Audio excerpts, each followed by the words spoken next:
Hello everyone and welcome to the next lecture. I hope पिछली class में जो हमने अकाउंटिंग इक्वेशन का चैप्टर किया था सभी को अच्छे से समझ में आ गया होगा और आप सारे सम्स विद लॉजिक सॉल्व कर पा रहे होंगे।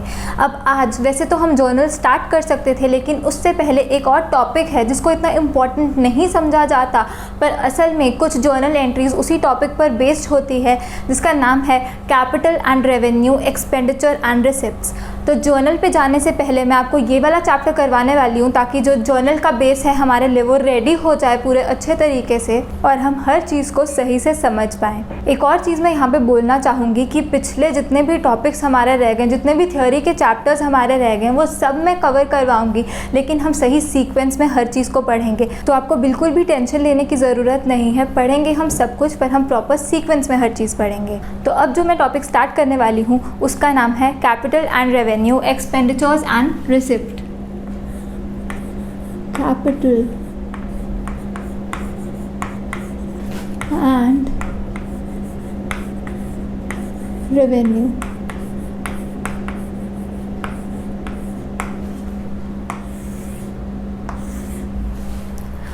अब इस चैप्टर को शुरू करने से पहले मैं एक चीज़ सबसे पहले क्लैरिफाई करना चाहूँगी कि ये जो यहाँ पर कैपिटल लिखी हुई है ये किसी भी तरह से उस कैपिटल से रिलेटेड नहीं है जो हम ऑलरेडी पढ़ चुके हैं कि जो मनी और रिसोर्सेज ओनर इन्वेस्ट करता है अपने बिजनेस में उसको हम कैपिटल बोलते हैं। पर यहाँ पर जो हम बात करने वाले हैं वो करने वाले हैं कैपिटल एंड रेवेन्यू, एक्सपेंडिचर और रिसिप्ट्स के बारे में, जो कि जो आउटफ्लो और इनफ्लो हो रहा है कैश का उससे रिलेटेड है। ये बिल्कुल भी उस कैपिटल से रिलेटेड नहीं है।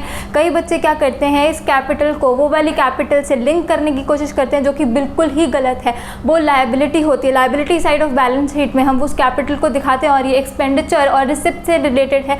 तो सबसे पहली बात जो आपको यहीं पे क्लियर करनी है, बिल्कुल भी उस कैपिटल के बारे में सोचना नहीं है जब हम ये चैप्टर करने वाले हैं कैपिटल एंड रेवेन्यू, एक्सपेंडिचर। तो हम स्टार्ट करते हैं। सबसे पहले हम बात करेंगे कैपिटल एंड रेवेन्यू, एक्सपेंडिचर के बारे में। तो अब जो एक्सपेंडिचर होता है मतलब कोई खर्चा कर रहे हैं हम, कोई आउटफ्लो हो रहा है कैश का, वो क्या होता है, वो दो तरीके का हो सकता है। एक तो कैपिटल और दूसरा क्या, रेवेन्यू। जो भी हम खर्चा करते हैं, आउटफ्लो होता है कैश का, ये हम उसके बारे में बात कर रहे हैं, उसको हम क्या बोलते हैं, एक्सपेंडिचर बोलते हैं। अब एक्सपेंडिचर कितने तरीके का होगा, दो तरीके का होगा। एक तो कैपिटल एक्सपेंडिचर और दूसरा क्या, रेवेन्यू एक्सपेंडिचर। तो इनको अच्छे से समझने के लिए सबसे पहले हम कैपिटल और रेवेन्यू एक्सपेंडिचर की डेफिनेशन देखेंगे, उसके बाद कुछ और पॉइंट्स देखेंगे और सही से समझेंगे कि डिफरेंस क्या होता है इन दोनों के बीच में और इनका मीनिंग क्या रहता है। तो स्टार्ट करते हैं हम लोग कैपिटल एक्सपेंडिचर से।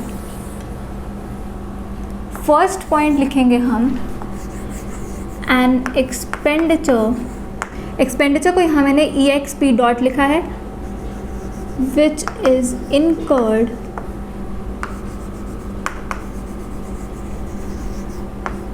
To bring a fixed asset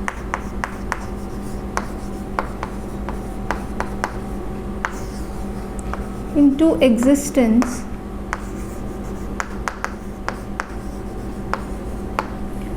or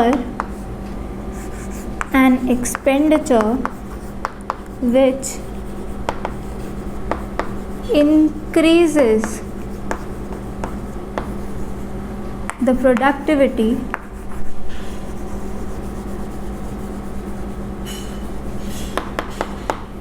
of a fixed asset।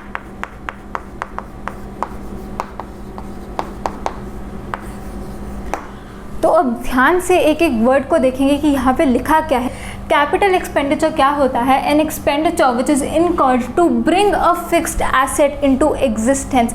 सबसे पहली चीज़ यहाँ पे जो ध्यान में रखने वाली बात है वो क्या है, ये कैपिटल एक्सपेंडिचर के कारण कोई फिक्स्ड एसेट या तो एग्जिस्टेंस में आएगा या फिर क्या, वो खर्चा जो इंक्रीज कर देगा productivity of a fixed asset. So सबसे पहली चीज़ जो आपको याद रखनी है, कैपिटल एक्सपेंडिचर हमेशा हमेशा कोई ना कोई फिक्स्ड एसेट मतलब नॉन करंट एसेट जैसे कि land, building, plant, machinery, furniture, fixture, इन सब से ही रिलेटेड होगा। नॉन करंट एसेट्स के बारे में हम लोग अच्छे से जानते हैं, उनको फिक्स्ड एसेट भी बोलते हैं।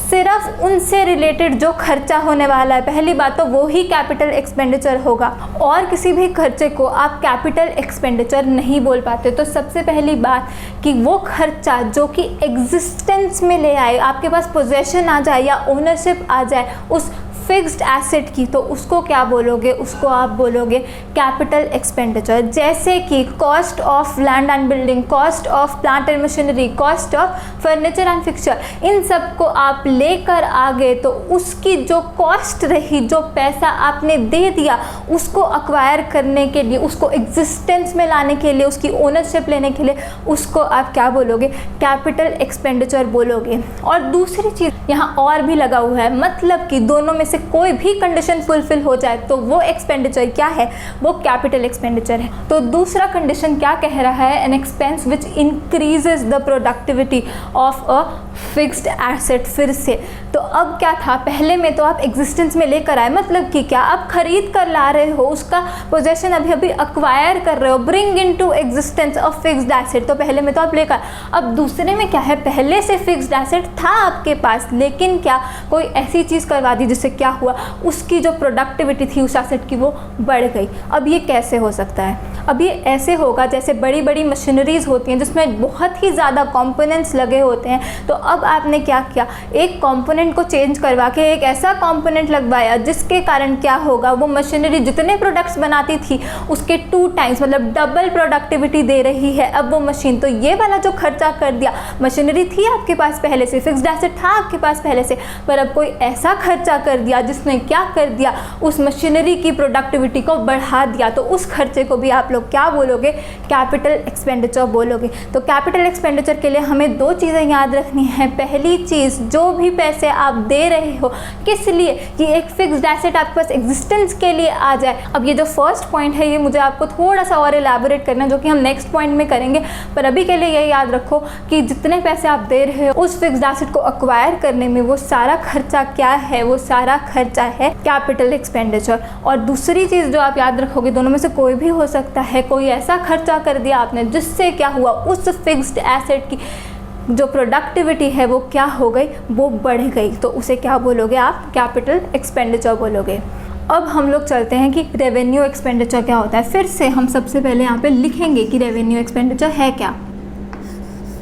N expenditure which is incurred to carry out operating activities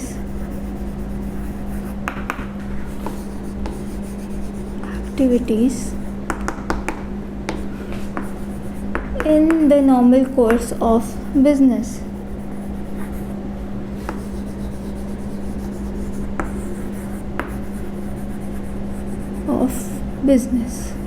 Or an expenditure which maintains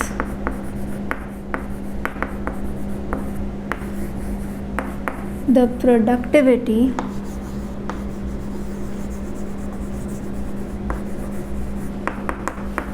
of an asset।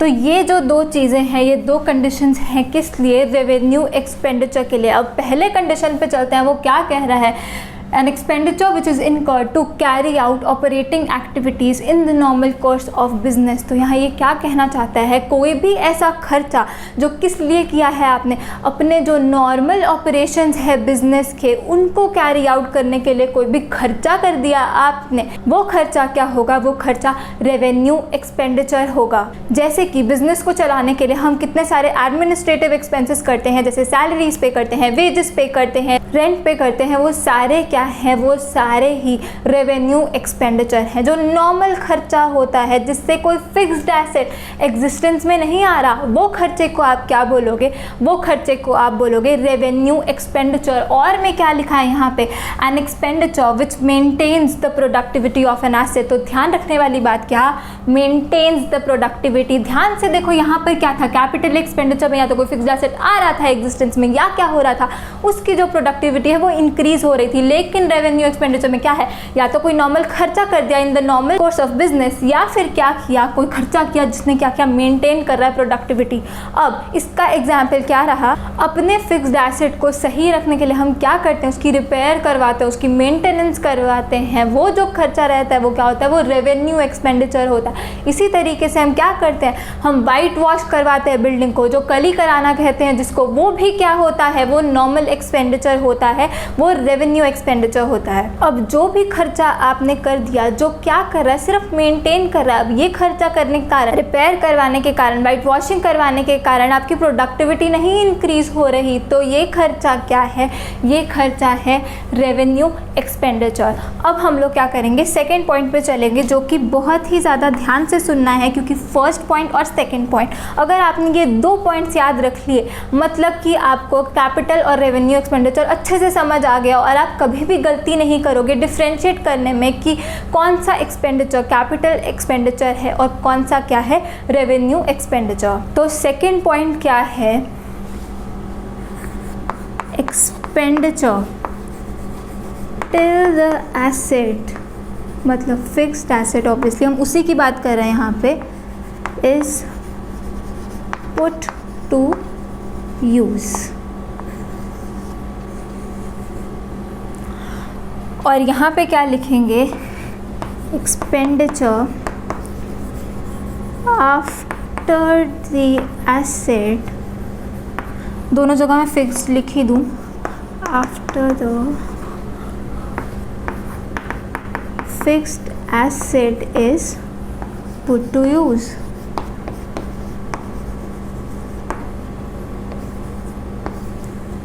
तो अब ध्यान से सुनो, सेकेंड पॉइंट में क्या है, कैपिटल एक्सपेंडिचर के नीचे लिखा है expenditure till the fixed asset is put to use. कोई भी ऐसा खर्चा आप कर रहे हो, कब तक का, जब तक वो एसेट आपने यूज़ करना शुरू नहीं कर दिया, तब तक का खर्चा क्या होता है, वो कैपिटल एक्सपेंडिचर होता है। इस कैपिटल एक्सपेंडिचर से होता क्या है, एसेट की, जो यहाँ पे हम बात ही किसकी कर रहे हैं, फिक्स्ड एसेट की, फिक्स्ड एसेट की जो वैल्यू है वो क्या होती है, वो बढ़ जाती है। तो सारे खर्चे जो कब तक के हैं, जब तक हमने वो एसेट को पुट टू यूज़ नहीं किया, वो सारे खर्चे क्या होंगे, वो कैपिटल एक्सपेंडिचर होंगे। और ये बड़ी ऑब्वियस सी बात है कि ये वाला कंडीशन कब लगेगा, जब आप फिक्स्ड एसेट को अक्वायर कर रहे हो, एग्जिस्टेंस में लाने वाले हो, क्योंकि सेकेंड वाले में क्या है, आपके पास एसेट ऑलरेडी है तो पुट टू यूज़ तो वो हुआ ही होगा। तो क्या है, ये वाला कंडीशन आपने तब देखना है जब आप फर्स्ट वाली चीज़ की बात कर रहे हो कि आपने एसेट अभी अक्वायर किया है। तो अब ये कौन से खर्चे हैं, तो अब होगा क्या, हम मान के चलते हैं कि हम क्या लेने गए, हम मशीनरी लेने गए, हमने वहाँ जाके मशीनरी खरीद ली, तो मशीनरी का जो परचेज प्राइस है वो तो ऑब्वियसली क्या है, कैपिटल एक्सपेंडिचर है। क्यों, बिकॉज हमने उसको एग्जिस्टेंस में लाने के लिए उसके लिए जो पैसे दिए वो क्या है, वो कैपिटल एक्सपेंडिचर है। अब मशीन खरीद तो ली, अब क्या उसको वहीं पे पड़े रहने दोगे, नहीं, उसको हमें अपने पास भी लेकर आना है। तो अब लाने के लिए जो ट्रांसपोर्टेशन चार्जेस हम पे करेंगे, जो फ्रेट पे करेंगे, जो कार्टेज पे करेंगे, वो खर्चा भी क्या है, वो खर्चा भी इसमें ऐड हो जाएगा, क्योंकि ये खर्चा वो वाला है एसेट को पुट टू यूज़ करने से पहले का खर्चा है ये। तो till the asset is put to use जितने भी खर्चे सारे क्या होंगे, ऐड होंगे। अब वो आपके पास आ भी गई, ट्रांसपोर्टेशन चार्जेस भी आपने ऐड कर दिए क्योंकि अभी तक हमने एसेट को पुट टू यूज़ नहीं किया है। अब क्या होगा, आपको मशीनरी इंस्टॉल भी करवानी पड़ेगी। तो अब जो इंस्टॉलेशन चार्जेस जाएंगे मशीनरी के ऊपर, वो इंस्टॉलेशन चार्जेस भी क्या हैं, वो भी कैपिटल एक्सपेंडिचर है। By, because they are also incurred before the asset is put to use. बिना इंस्टॉल करवाए आप मशीनरी नहीं चलवा पाओगे, तो वो इंस्टॉलेशन चार्जेस भी क्या हैं, वो इंस्टॉलेशन चार्जेस भी कैपिटल एक्सपेंडिचर हैं। ऐसे ही लैंड और बिल्डिंग के केस में कुछ लीगल फीस जो होती है वो पे करनी पड़ जाती है। तो वो लीगल फी भी किस लिए होती है, ताकि आपको वो टाइटल मिल सके इस एसेट का। तो ये किस लिए खर्चा किया है, for bringing the asset into existence. तो ये भी क्या है, ये भी कैपिटल एक्सपेंडिचर है। और रेवेन्यू एक्सपेंडिचर में क्या लिखा है, expenditure after the fixed asset is put to use. अब फिक्स्ड एसेट को आप ऑलरेडी यूज़ करना शुरू कर चुके हो, उसके बाद जितने भी खर्चे लगे after the fixed asset is put to use they are called what, they are all revenue expenditures. अब इसका एग्जाम्पल क्या होगा, आपने मशीनरी ऑलरेडी यूज़ करनी स्टार्ट कर दिया, आपने उसकी रिपेयर करवाई, कोई मेंटेनेंस करवाई, तो वो सारा क्या रहेगा, वो सभी होगा रेवेन्यू एक्सपेंडिचर। क्यों? क्योंकि आपने इसको कब इनकर किया है, after the asset is put to use. तो ये 2 पॉइंट्स रहे जो सबसे ज़्यादा इंपॉर्टेंट हैं कैपिटल और रेवेन्यू एक्सपेंडिचर डिसाइड करने में, तो ये 2 आपको हमेशा याद रहने चाहिए। और अब हम लोग थर्ड पॉइंट पे चलते हैं। कैपिटल एक्सपेंडिचर में benefits derived in more than one accounting period, more than one accounting period. और रेवेन्यू एक्सपेंडिचर में क्या होगा, इसका ऑपोजिट होने वाला है, benefits derived in the same accounting period.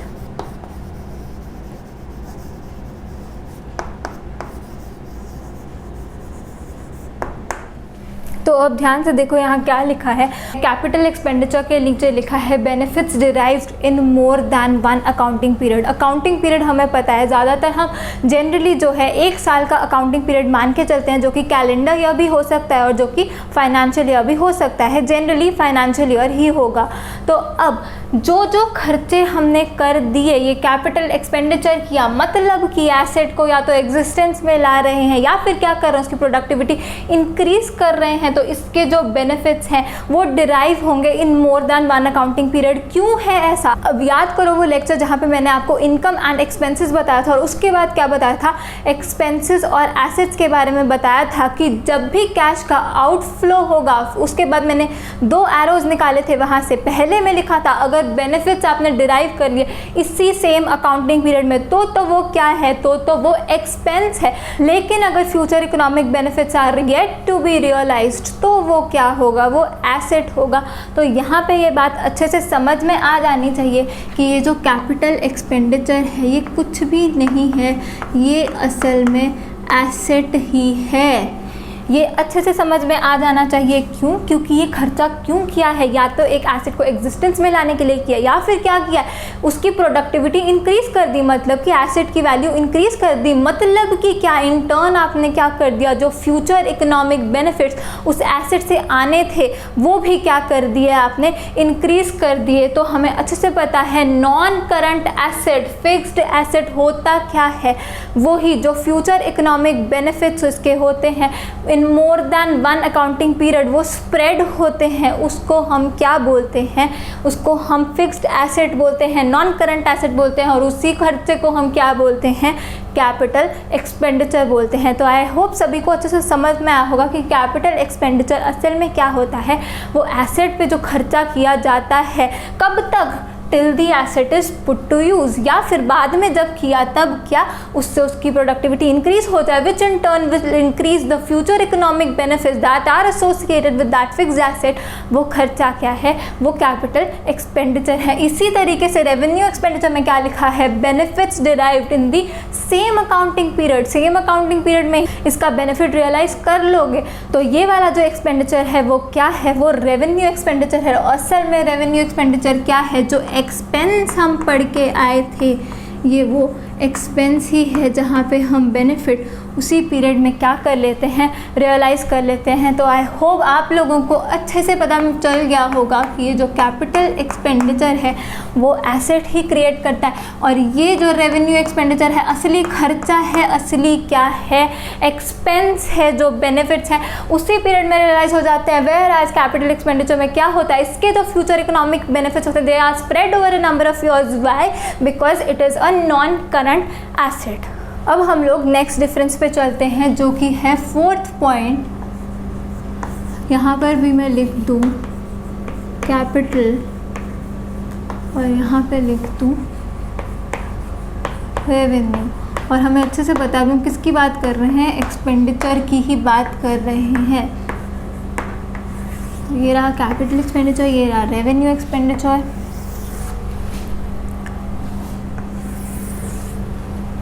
तो अब फोर्थ पॉइंट क्या है,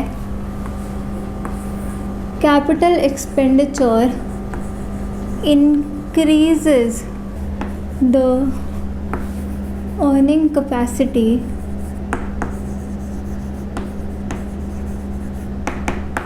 of business। और रेवेन्यू एक्सपेंडिचर में क्या लिखेंगे, revenue expenditure maintains the earning capacity of business।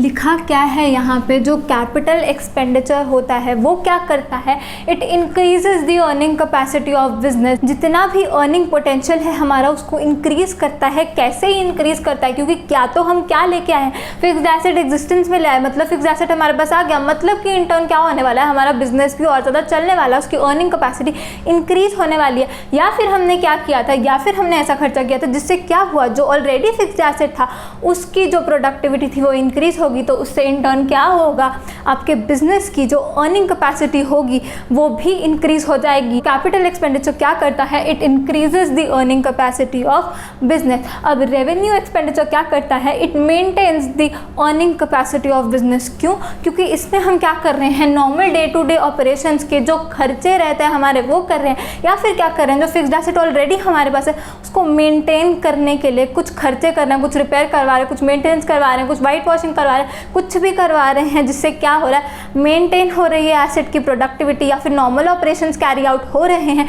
तो क्या होगा, इससे ये हेल्प करेगा मेंटेन करने में the earning capacity of business. Fifth point पे चलेंगे हम लोग। जनरली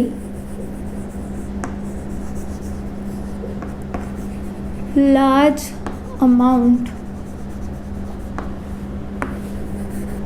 ऑफ फंड्स इन्वॉल्व्ड,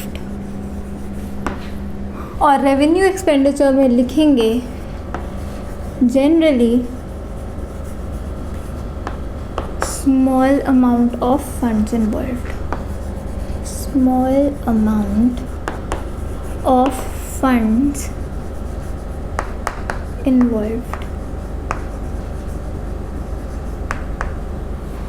तो अब यहाँ क्या लिखा हुआ है, कैपिटल एक्सपेंडिचर में क्या होगा, ज़्यादातर ऐसा होगा, जनरली ऐसा होगा, ये कोई हार्ड एंड फास्ट रूल नहीं है, बट जनरली ऐसा ही होता है कि कैपिटल एक्सपेंडिचर में large amount of funds are involved. क्यों ऐसा होता है, क्योंकि या तो हम कोई फिक्स्ड एसेट एग्जिस्टेंस में ला रहे हैं, मतलब उसको खरीद कर लेके आ रहे हैं, तो ऑब्वियसली बहुत ही ज़्यादा पैसे लगने वाले हैं, या फिर हम क्या कर रहे हैं, उसकी प्रोडक्टिविटी इंक्रीज़ करने के लिए कुछ खर्चा कर रहे हैं, तो प्रोडक्टिविटी एक एसेट की इंक्रीज़ करनी है तो उस पर भी काफ़ी ह्यूज अमाउंट ही लगती है। तो जनरली ऐसा होता है कि कैपिटल एक्सपेंडिचर में large amount of funds are involve, और ऐसे ही रेवेन्यू एक्सपेंडिचर में क्या होता है, small amount of funds are involve, क्योंकि हम नॉर्मल जो मेंटेनेंस के लिए खर्चा कर रहे हैं वो क्या होगा, जनरली वो स्मॉल अमाउंट का ही रहता होता है। तो रेवेन्यू एक्सपेंडिचर में generally small amount of funds are involved. तो अब लास्ट पॉइंट ऑफ डिफरेंस जो कि बहुत ज़्यादा इम्पॉर्टेंट है वो क्या है, इन दोनों का ट्रीटमेंट क्या होता है, कहाँ पर ये दिखते हैं हमारी फाइनेंशियल स्टेटमेंट्स में, वो अभी हम लोग देखेंगे। तो कैपिटल एक्सपेंडिचर क्या होता है, capital expenditure is added to the cost of the particular fixed asset.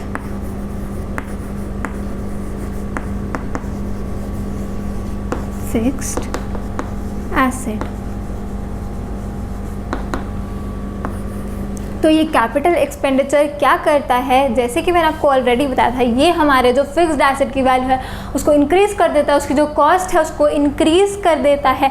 कोई भी हमने क्या किया, इंस्टॉलेशन चार्जेस पे की, कोई ट्रांसपोर्टेशन चार्जेस पे की, वो सब एक्सपेंडिचर जो होता है वो कैपिटल एक्सपेंडिचर होता है और उससे क्या होता है, आपकी एसेट की जो वैल्यू है, जो कॉस्ट है वो क्या होती है, वो बढ़ जाती है। तो ये क्या करेंगे हम, इसको हम ऐड करते हैं to the cost of the particular fixed asset. जो भी हमारा फिक्स्ड एसेट था उसमें हम हमेशा इसको क्या करेंगे, ऐड करेंगे, इससे उसकी वैल्यू जो है वो बढ़ जाएगी। और इस प्रोसेस को क्या बोलते हैं, कैपिटलाइजेशन बोलते हैं।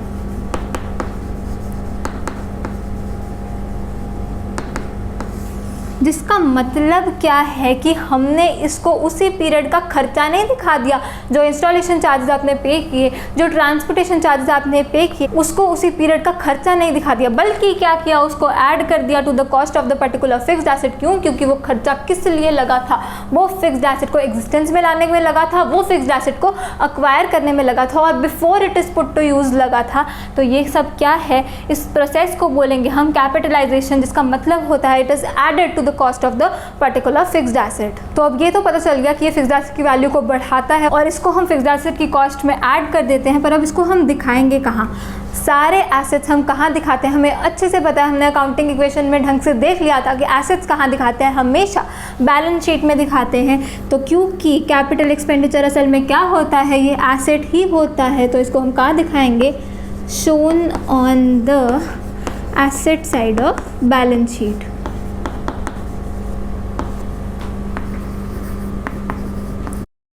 तो इसे हम कहाँ दिखाएंगे, asset side of balance sheet में दिखाएंगे, क्योंकि ये क्या होता है, ये एसेट ही होता है। अब इस पर चलते हैं, रेवेन्यू एक्सपेंडिचर का ट्रीटमेंट क्या रहता है, इट इज़ एक्सपेंस्ड। एक्सपेंस्ड मतलब इसको उसी साल का, उसी पीरियड का हम क्या दिखा देते हैं, खर्चा दिखा देते हैं। क्योंकि ये क्या है, ये नॉर्मल असल में खर्चा ही है। हमने जो अपनी नॉर्मल एक्टिविटीज़ करने के लिए खर्चा किया, या फिर क्या किस लिए किया, मेंटेन करने के लिए एक फिक्स्ड एसेट की प्रोडक्टिविटी, तो वो रेवेन्यू एक्सपेंडिचर क्या है, नॉर्मल खर्चा है, इट इज़ एक्सपेंस्ड। और अब इसको दिखाएंगे कहाँ, शोन इन ट्रेडिंग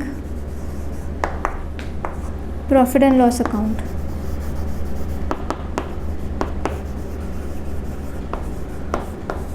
अभी ये चीज़ मैंने आपको समझानी है, trading profit and loss account. लेकिन अभी आप याद कर लो कि खर्चे कहाँ पे दिखाए जाते हैं, वो trading profit and loss account में दिखाए जाते हैं। जो कि हमें पता है कि दो फाइनेंशियल स्टेटमेंट बनते हैं, एक तो बैलेंस शीट, एक तो प्रॉफिट एंड लॉस अकाउंट। तो खर्चे कहाँ जाते हैं, ये खर्चे उसी प्रॉफिट एंड लॉस अकाउंट में दिखाए जाते हैं। अब लास्ट में हम क्या करेंगे, इनके एग्जाम्पल्स भी लिख लेंगे।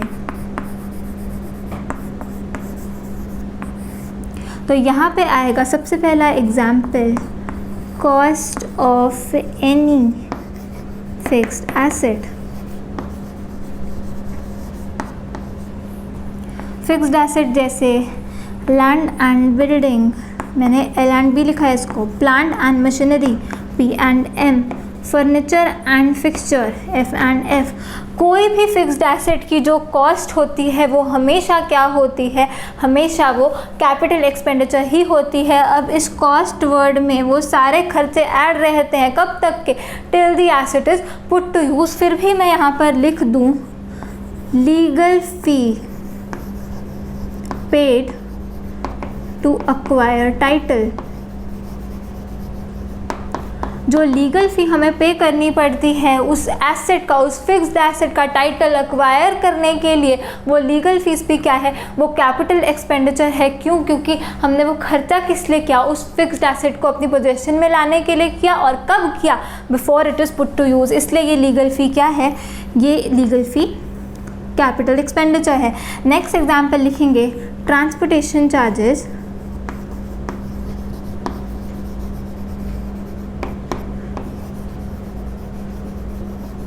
एंड साथ ही में लिख लेंगे installation charges.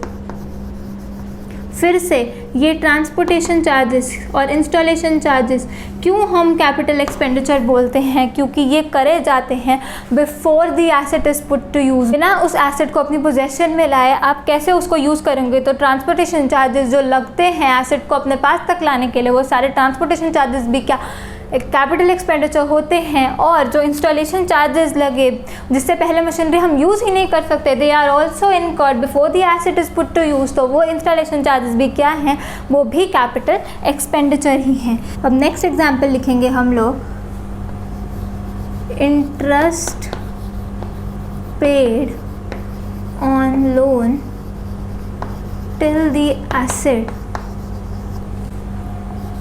Is put to use. अब यहाँ पर है क्या, कोई लोन लिया हुआ है हमने एक फिक्स्ड एसेट खरीदने के लिए, जैसे कितने ही लोग हाउस लोन लेते हैं, तो अब जो इंटरेस्ट पे किया है उस लोन के ऊपर till the asset is put to use, वो सारा क्या है, वो सारा कैपिटल एक्सपेंडिचर है। क्योंकि अब कैपिटल एक्सपेंडिचर क्या कहता है, सारे खर्चे टिल आप उस फिक्स्ड एसेट को यूज़ करने लग जाओ, वो सारे खर्चे क्या होते हैं, वो कैपिटल एक्सपेंडिचर होते हैं और वो उस एसेट की कॉस्ट में क्या हो जाते हैं, ऐड हो जाते हैं, उसकी वैल्यू को इंक्रीज़ कर देते हैं। तो इतने एग्जाम्पल्स कैपिटल एक्सपेंडिचर के लिए बहुत है। अब हम लोग रेवेन्यू एक्सपेंडिचर के भी एग्जाम्पल्स लिख लेते हैं। नॉर्मल जो भी खर्चे होंगे वो सारे क्या हैं, वो रेवेन्यू एक्सपेंडिचर हैं। जैसे कि सबसे बड़ा खर्चा हमारा क्या होता है, purchase of goods.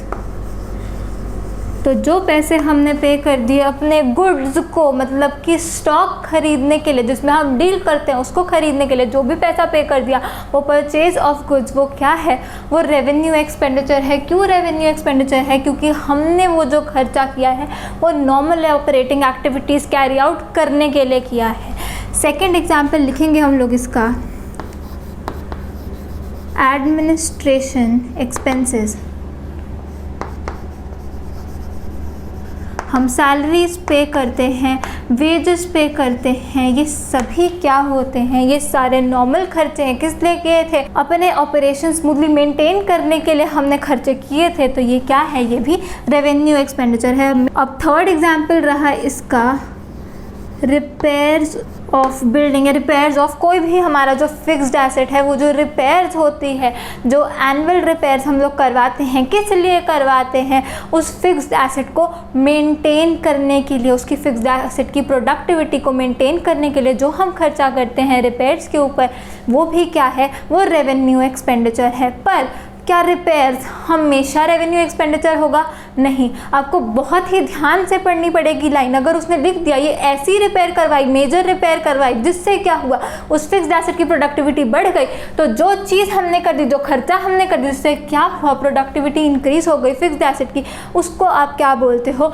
Capital expenditure बोलते हो। तो क्या हमेशा रिपेयर्स रेवेन्यू एक्सपेंडिचर होगा, नहीं, ऐसा बिल्कुल भी नहीं है। हमें बिल्कुल ध्यान से पढ़ना होगा, कंडीशंस देखने होंगे, अगर कंडीशंस फुलफिल होंगे तो ही उसको हम सही से कैपिटल एंड रेवेन्यू एक्सपेंडिचर बोल सकते हैं। सिर्फ कोई चीज़ लिखी हुई है उसको देख के बोलना ये कैपिटल है या रेवेन्यू, वो चीज़ सही नहीं है। पहले कंडीशंस अप्लाई करोगे, पूरी लाइन पढ़ोगे लिखा क्या है, फिर ही आप वो चीज़ डिसाइड करोगे। नेक्स्ट एग्जाम्पल लिखेंगे हम इसका, वाइट वॉशिंग।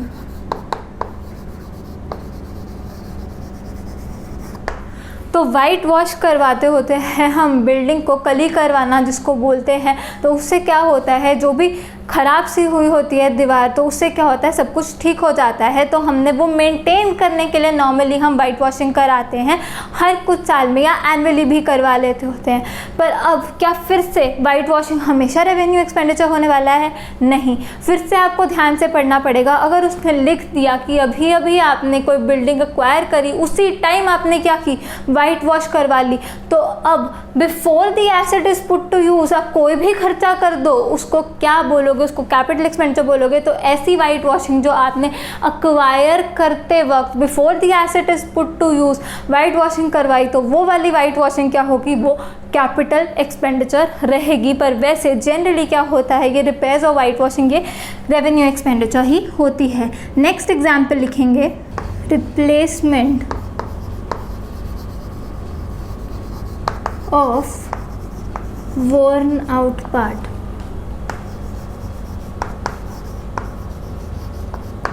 अब कोई भी फिक्स्ड एसेट था, जैसे कि मशीनरी थी, उसका कोई पार्ट ख़राब हो गया, आपने वो पार्ट क्या किया, रिप्लेस करा दिया, कोई उससे उसकी जो प्रोडक्टिविटी है वो नहीं बढ़ी, तो वो वाला एक्सपेंडिचर क्या, वो रेवेन्यू एक्सपेंडिचर। लेकिन अगर उसने लिख दिया रिप्लेस करके ऐसा पार्ट लगवा लिया जिससे प्रोडक्टिविटी बढ़ गई, तो वो क्या, वो कैपिटल एक्सपेंडिचर। पर नॉर्मली क्या होता है, रिप्लेसमेंट जब हम करवाते हैं तो वो रेवेन्यू एक्सपेंडिचर ही होता है, बट केस टू केस हर चीज़ वेरी करेगी। लास्ट एग्जाम्पल लिखेंगे इसका, interest paid on loan after the asset is put to use. तो फिर से अब जो हमने इंटरेस्ट पे किया लोन के ऊपर, लोन किस लिए लिया था, एसेट एक्वायर करने के लिए लिया था, अब इंटरेस्ट पे किया, पर ये वाला इंटरेस्ट कब पे किया, after the asset is put to use. उस एसेट को यूज़ करने के बाद हमने जो इंटरेस्ट पे किया, उतना इंटरेस्ट का जो पोर्शन है वो क्या है, वो नॉर्मल खर्चा है, वो रेवेन्यू एक्सपेंडिचर है। तो अब ये थे सारे एग्जाम्पल्स कैपिटल और रेवेन्यू एक्सपेंडिचर के। हम कभी भी इसकी एक पूरी लिस्ट नहीं बना सकते कि यही सब हो सकता है, पर हाँ कंडीशंस यही रहेंगे। तो अगर आपको कंडीशन सही से पता है तो आप कभी गलती नहीं करोगे डिसाइड करने में कि कौन सा एक्सपेंडिचर कैपिटल एक्सपेंडिचर है और कौन सा एक्सपेंडिचर रेवेन्यू एक्सपेंडिचर है। एक बारी फिर से रिकैपिचुलेट कर लेते हैं जल्दी से। हमने पढ़ा क्या, कैपिटल एक्सपेंडिचर और रेवेन्यू एक्सपेंडिचर। कैपिटल एक्सपेंडिचर क्या होता है, वो खर्चा जो आपने किया या तो फिक्स्ड एसेट एक्वायर करने में, उसमें क्या क्या ऐड करोगे, वो वाले खर्चे till the asset is put to use, उसको क्या बोलोगे, कैपिटल एक्सपेंडिचर बोलोगे। अगर लेकिन आपके पास एसेट पहले से था तो आपने कोई खर्चा किया जिसने क्या कर दिया, उस फिक्स्ड एसेट की प्रोडक्टिविटी बढ़ा दी, तो भी उसको क्या बोलोगे, कैपिटल एक्सपेंडिचर बोलोगे। ऐसे रेवेन्यू एक्सपेंडिचर क्या होता है, वो खर्चा जो आप करते हो नॉर्मल अपनी एक्टिविटीज कैरी आउट करने के लिए या फिर किस लिए, मेंटेन करने के लिए एक फिक्स्ड एसेट की प्रोडक्टिविटी, तो भी उसको क्या बोलोगे आप, रेवेन्यू एक्सपेंडिचर बोलोगे। फिर हमने क्या पढ़ा, जो भी खर्चे लगते हैं जब तक वो फिक्स्ड एसेट हमने यूज करना शुरू नहीं कर दिया, वो सारे खर्चे क्या, वो एसेट की वैल्यू में ऐड हो जाते हैं, वो कैपिटल एक्सपेंडिचर रहते हैं। लेकिन जो भी खर्चे होते हैं बाद में जब हमने उसको यूज करना स्टार्ट कर दिया, तो उसको हम क्या बोलते हैं, रेवेन्यू एक्सपेंडिचर, जो कि क्या होता है, नॉर्मल खर्चा होता है। फिर हमने देखा कि जो कैपिटल एक्सपेंडिचर होता है उसके जो बेनिफिट्स होते हैं हम डिराइव करते हैं in more than one accounting period. क्यों, क्योंकि ये होता असल में क्या है, ये नॉन करंट एसेट की फिक्स्ड एसेट ही होता है, और उसका मतलब ही क्या है, वो future economic benefits are spread over a number of years. उसी को तो हम क्या बोलते हैं, नॉन करंट एसेट बोलते हैं। इसलिए इसमें जो होगा benefits will be derived in more than one accounting period. और रेवेन्यू एक्सपेंडिचर में क्या होगा, क्योंकि नॉर्मल खर्चा है, इसके जो बेनिफिट्स रहेंगे वो उसी अकाउंटिंग पीरियड में हम रियलाइज कर लेंगे। नेक्स्ट पॉइंट हमने पढ़ा था कि कैपिटल एक्सपेंडिचर इंक्रीज कर देगा अर्निंग कैपेसिटी ऑफ बिजनेस। क्यों, क्योंकि या तो हम फिक्स्ड एसेट लेके आ रहे हैं या फिर क्या कर रहे हैं, उसके फ्यूचर इकोनॉमिक बेनिफिट्स बढ़ा दे रहे हैं। और ऐसी रेवेन्यू एक्सपेंडिचर क्या करेगा, वो मेंटेन करेगा अर्निंग कैपेसिटी ऑफ बिजनेस, क्योंकि हम नॉर्मल खर्चा कर रहे हैं बस एक्टिविटीज़ कैरी आउट करने के लिए। फिर हमने क्या पढ़ा, जनरली क्या होगा, कैपिटल एक्सपेंडिचर में large amount of funds are involve और रेवेन्यू एक्सपेंडिचर में small amount of funds are involve. Treatment क्या होता है कैपिटल एक्सपेंडिचर का, it is added to the cost of the particular asset. उससे क्या होता है, उस एसेट की वैल्यू बढ़ जाती होती है। इसको हम क्या बोलते हैं, कैपिटलाइजेशन बोलते हैं। इसको दिखाते कहाँ है, क्योंकि एसेट है, एसेट बैलेंस शीट में दिखाते हैं तो it is shown on the asset side of balance sheet. Whereas revenue expenditure क्या, इट इज एक्सपेंस्ड, उसको उसी टाइम उसी पीरियड के खर्चे में हम लोग डाल देते हैं। कहाँ पे डालते हैं, हम trading profit and loss account में डालते हैं। उसके बाद हमने क्या किया, कुछ एग्जाम्पल सीखे थे और इसी के साथ कैपिटल एंड रेवेन्यू एक्सपेंडिचर वाला जो टॉपिक था वो ख़त्म होता है। अब इसके बाद मुझे आपको एक और चीज़ समझानी है जो कि कैपिटल और रेवेन्यू एक्सपेंडिचर से ही रिलेटेड है, जिसका नाम है डेप्रिसिएशन। तो सबसे पहले आप लोग ये सब नोट कर लीजिए और उसके बाद हम आगे चलते हैं।